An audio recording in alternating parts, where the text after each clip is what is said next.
I was like incredibly lucky that I had the chance to go to the Games for Learning Summit. This was sponsored by, among others, the United States Department of Education. And what was really kind of compelling about that is that the more mainstream nature now of thinking about gaming as something that has not only a place in the classroom, but a place in lifelong, life-wide learning, which is a different approach, and it's one that I think those who've been involved in gaming for some time believe in pretty strongly.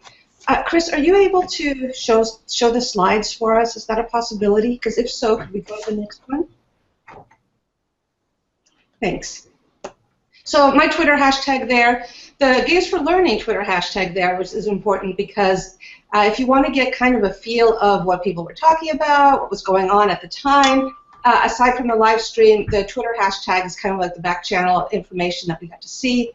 And what I'm not going to do is I'm not going to go through in any detail what everybody talked about and summarize that, because those videos are available and I encourage you to go take a look at them. But I am going to talk about some of the themes. So if we can go to the next slide.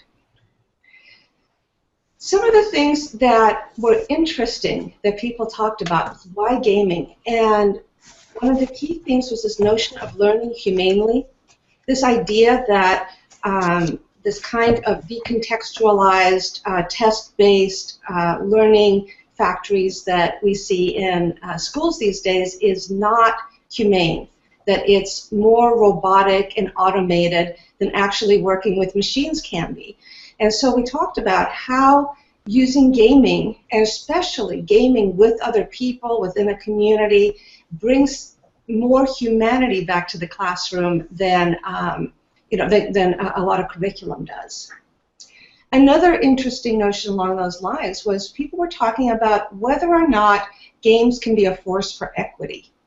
Are games a way that we can actually reach the most disengaged among us? And if we can, does that make it a much more powerful lever than perhaps some of the other ones that we're currently pushing?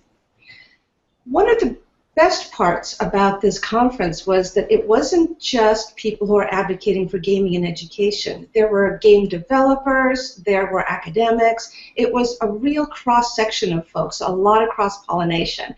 One of the tracks talked a lot about how do we make gaming become something that is economically feasible from a societal point of view, from a national point of view. And so there was a lot of discussion about what are the ecosystem challenges. And there, it's the usual suspects. People talked about how hard it is to sell into a fragmented market, how difficult it is to sell when the end users are not the customers. People also talked about the challenges that are coming up legislatively with new privacy laws, new privacy legislation that sometimes, though it may be well-intentioned, ends up having a very chilling effect on innovation, as it suggests things such as it is now illegal to take student data out of your state. And clearly, cloud-based solutions involve student data being hosted out of state. That's the name of the game. And then there was this other theme that talked about, what is the perception of gaming versus the perception of schooling, how difficult it is for many folks to think about gaming as something that belongs in the classroom or something that is a legitimate way to learn. It's almost as though, for many people, you have two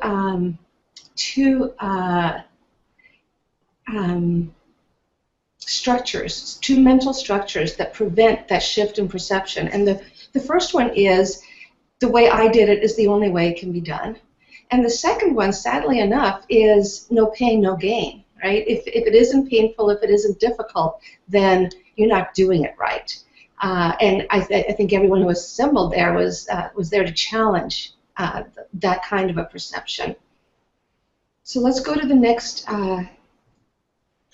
slide. I want to talk about some of the takeaways, and actually the takeaways are all from the same keynote. I don't know if you guys have seen Refrance Davis speak, but she was just real, right? She wasn't there to talk about, some academic theory about gaming. She wasn't there to talk about, ecosystem rationalization. She wasn't. She was there to talk about teaching and learning and her experiences and herself as a fangirl and a gamer girl. And she talked about two games, among others. She talked about Rocksmith, which is allows you to actually learn to play guitar for real, using gaming types mechanics in a software program. And what surprised me is how surprising that was to everyone in the room. So we've assembled all these folks who are gaming advocates, who see the potential and the beauty, and yet when we talk about, well, let's use a software program, people use a software program to actually learn something, it almost feels as though that's revolutionary. And I think that kind of takes us back to the no pain, no gain theme. It's as though hard work doesn't count if you're not suffering while you're doing it. Well, it's like the old adage, it's not good for you unless it tastes bad. Exactly. My medicine is, 2 oranges for scurvy. Well, anyway, so she also talked about Assassin's Creed and just what an interest that game has created for people who are in history, who love to play the game. And so they talk about students who get interested in little historical facts through the game and then go off and do all of this other research, and how it's a gateway drug, if you will, to authentic history, not to decontextualized facts and dates and events. If we go to the next slide, I actually wrote up a wish list. These are the things that I would like to see the next time we convene a group of folks as deep, experienced, and thoughtful as this group. And the first one is, I want to level up. This audience is an expert audience. Everyone who's there already has a great deal of depth and thought about gaming and education. And I think that to some degree, a lot of what we did was we just kind of talked to each other and telling each other the things that we kind of already knew. Now, some of the speakers said these things brilliantly. Speakers were admittedly from different segments, and so there was a kind of level setting that had to happen. We had to talk, if you're an educator, we have to talk about the ecosystem. If you are a business developer, we have to talk about the classroom. So that makes sense, but I still feel that with the expertise and experience that were at that at that convening, that it's possible to take it up a level and to actually talk about things that are more challenging, a little bit harder, assuming that we already have a little bit of context. The next thing I would love to do is let's make it multiplayer. There were, as usual, we had breakout sessions, and those were engaging. It's not as though we all just sat there and did sit and get. We got involved, we did things. But I feel as we could engage in more thoughtful problem solving. So rather than being engaged in these sessions to understand something new, maybe we could be engaged in these sessions to create something new. The next thing I'd love to do is gear up. So I am a gamer, I do play World of Warcraft, and I care desperately about the quality of my gear. And I suspect that everyone who came to that event had some awesome gear that they could actually duplicate and share with all the rest of us. So I'm talking, of course, about tools and resources, but even more importantly, I'm talking about frameworks and perspectives and the surprising and the counterintuitive and the things that are just not so clearly known and so obvious. And in fact, when it comes to presentations, I've been trying to analyze what is it that makes some presentations just so awesome, aside from dynamic speakers. And I think it's different for different people, but for me, what I love more than anything is the kind of presentation that my co-panelist Sherry Jones will provide, because I like things that are academic, grounded in research, things that are not just purely theoretical. I like things that are surprising, and they can be surprising in a couple of different ways. One is they can be counterintuitive, and that's something that happens fairly frequently when it comes to education, or it can be something that is just surprising to me. Maybe it's a new area that I'm not terribly familiar with yet, and just getting a basic grounding in that is outstanding. Or maybe it's something that I just didn't know and that actually surprised me and that I would never have thought of. If we can go to the next slide, we had some of those conversations. One of my favorite breakout was from Glass Labs. And they did a couple of great things. First of all, they talked in a very thoughtful way about how does assessment make sense in gaming. And we talk about how we want to be able to assess through gaming, but that's a very difficult nut to crack. That is not a trivial problem. It's not just collect all the data and suddenly you know things. I mean that's level 1. Okay, it is a level, but it's not end-game content by any stretch of the imagination. And so, not only did they talk carefully about the analogs between assessment strategies and in-game strategies, they also talked through this game that they created, and the game is to help students become proficient in argumentation, which is all good and well. It's a game. But then they went into the details of how they structured that game, how they created the game, what kinds of elements were a part of that.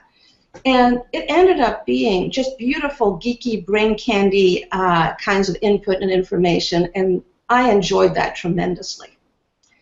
I also had the opportunity to have some hallway conversations with the founder of BrainQuake. These guys do Was It Trouble, which is one of my favorite math games. I like it because it's a puzzler. You play it as a puzzle. You play it because you like to play the game.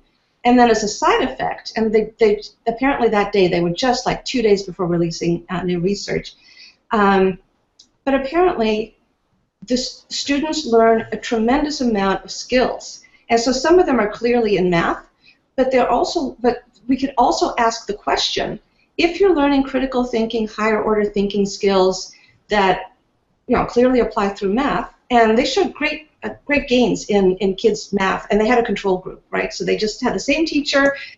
Some kids got to play 10 minutes a day, some kids didn't. The ones who got to play 10 minutes a day improved dramatically compared to the ones who didn't. So very interesting stuff there. And I had a follow-up conversation later. I said, well, what is it about assessment? What is it about collecting and analyzing and understanding this data? And the answer was, it's not about data collection. It's about design. Can you design your game in such a way that it forces students or players to really engage in rich mathematics, in thoughtful mathematics, in non-symbolic mathematics? And if so, can you create a user experience where the digital interface to that is better than a real-world experience? And if you do, then you have something that is a profound and real math game. And then once you have that design, it's pretty straightforward to collect the data from that to be able to see what kinds of strategies and understandings the players are coming to. And eventually you can get to the point where you can look at big data. And by the way, these guys are completely anonymized. They never know who you are when they look at your data. But they could eventually someday, theoretically, look at big data and say, well, the kids who approach an X tend to end up Y. And so you start being able to get clues that say, how do we go in deep and really understand what it is about hovering over this one part of the screen for 20 seconds before you go on? What's going on in your mind there? What is it about that is indicative of something that is correlated to better outcomes and results? So that's really all that I wanted to talk about. But I absolutely want to encourage anyone to go back, take a look at the presentations, take a look at the discussions, and if the summit isn't the only place where these conversations and this work can happen, and so let's level up. Thank you.